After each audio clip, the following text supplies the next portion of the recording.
मित्रों, शिव पुराण के अनुसार दैत्य जालंधर का जन्म शिव के अंश से हुआ था, जो देखने में हूबहू शंकर जी की तरह ही लगता था, जिसने अपनी असीमित शक्तियों से त्रिलोक को भी अपने अधीन कर लिया था। जलेंद्र से देव, गंधर्व, किन्नर, मनुष्य सभी भय खाते थे। कोई भी उसे मारने में सक्षम नहीं था।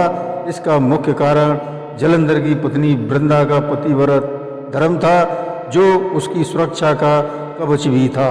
तब देवताओं ने विचार विमर्श कर वृंदा के पतिव्रत धर्म को भंग करने की योजना बनाई। उसका मार्ग भी स्वयं जलंधर ने ही प्रशस्त किया। कैसे जानने के लिए हमारे इस प्रसंग को शुरू से अंत तक जरूर सुने। अच्छा लगने पर कमेंट करना न भूलें। धन्यवाद।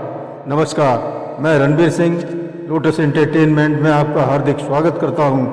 मित्रों, इस प्रकार रौद्र रूप महाप्रभु शंकर जी ने नंदी पर चढ़कर उस युद्ध भूमि में आए। भीषण रूपधारी रुद्र को देखकर दैत्य लोग भागने लगे। तब हजारों बाणों की वर्षा करता हुआ जलंधर शंकर जी की ओर दौड़ा। उसके वीर गण भी शंकर जी की ओर दौड़े। उसके बाण जाल को शंकर जी ने काट दिया। खड़ग रोमा दैत्य को शंकर जी ने फरसे से काट दिया। बलाह का भी सिर काट दिया। किसी को शिव जी के बैल ने ही मार भगाया। जलंधर ने अपने स्वाद दैत्यों को धिक्कारा, परंतु वे भयभीत हुए, लड़ने ही नहीं आते थे। तब क्रुद्ध जलंधर ने 70 बाणों की वर्षा से शिव जी को भेद डाला। शिव जी उसके सभी बाणों को काटते रहे। उन्होंने जलंधर की ध्वजा, छत्र आदि सभी को काट दिया। 7 बाणों से तीव्र आघात किया। धनुष कट जाने पर जलंधर ने गदा उठाई। शिव जी ने गदा के भी टुकड़े कर दिए। तब जलंधर शिव का रूप बना पार्वती के पास पहुंचा। पार्वती को देख मार्ग में ही उसका वीरपात हो गया। गौरी उसे दानव जानकर अंतर्ध्यान हो गई और सागर के तट पर चली गईं।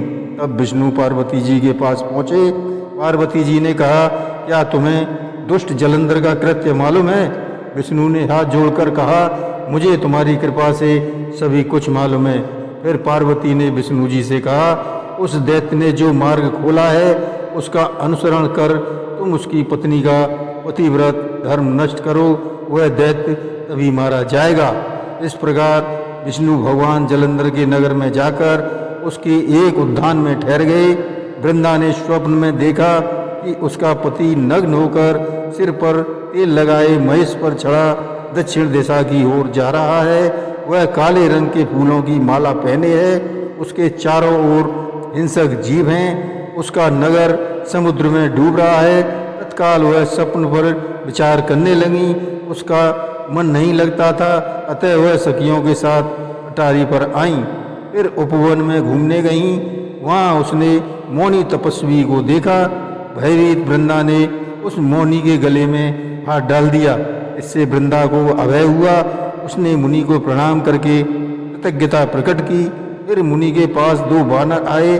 वे आकाश में उड़े और जलंधर का सिर तथा धड़ लेकर मुनि के पास आए। फिर पति को मृत जान वृंदा मूर्छित हो गई। अनेकों प्रकार का करुण विलाप करने लगी। फिर मुनि ने कहा कि हे कृपानिधे, इस मेरे पति को आप जीवित कर दीजिए, और दैन्य भाव से मुनि के चरणों में गिर पड़ी। तब मुनि ने कहा कि शिव के द्वारा मृत जलंधर जीवित होना कठिन है, परंतु शरणागत की रक्षा करना ही सनातन धर्म है, अतः मैं इसे जीवित करे देता हूँ। वह जीवित हो गया। यह सब विष्णु की माया थी। जलंधर को जीवित देख वृंदा बड़ी हर्षित हुई। उसने उठकर वृंदा का आलिंगन तथा चुम्बन किया। फिर वह सूरत तथा संभोग में उसे विष्णु जानकर कहने लगी, हे पराई स्त्री से रमण करने वाले विष्णु, तुम्हारे शील को भारी धिक्कार है। मैंने तुम्हें जान लिया। तुम मायावी हो। तुमने जो मुझे 2 राक्षस दिखाए, वे कभी तुम्हारी स्त्री को हर लेंगे। हे सर्वेश्वर, मुनि तुम्हारा साथी होगा। तुम्हारी बंदर सहायता करेंगे। तुम महान दुखी होंगे। ऐसा कहकर वह अग्नि में प्रवेश कर गई। उसका तेज पार्वती जी में प्रवेश कर गया। इससे जब गिरिजा अदृश्य हो गई तो भगवान शंकर चैतन्य होकर भारी क्रोध करने लगे। जलंधर शंकर जी के बाणों को काटने लगा, परंतु जब शंकर के बाण नहीं कटे तो उसने माया की पार्वती बनाकर अपने रथ के पहियों से बांध ली। तब अपनी प्रिया का ऐसा कष्ट जानकर भगवान शंकर प्राकृत जनों की तरह व्याकुल हो गए। उन्होंने तेजस्वी भयंकर रौद्र रूप धारण किया।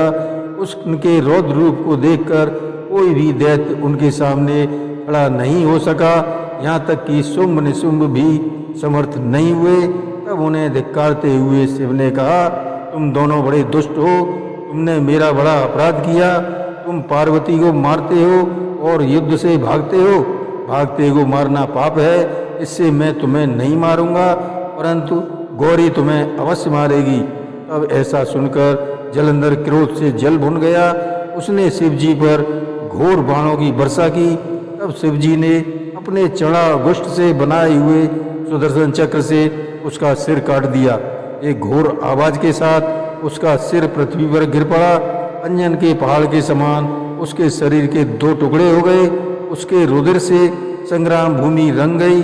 शिवजी की आज्ञा से उसके रक्त तथा मांस से रौरव नरक में एक कुंड बन गया।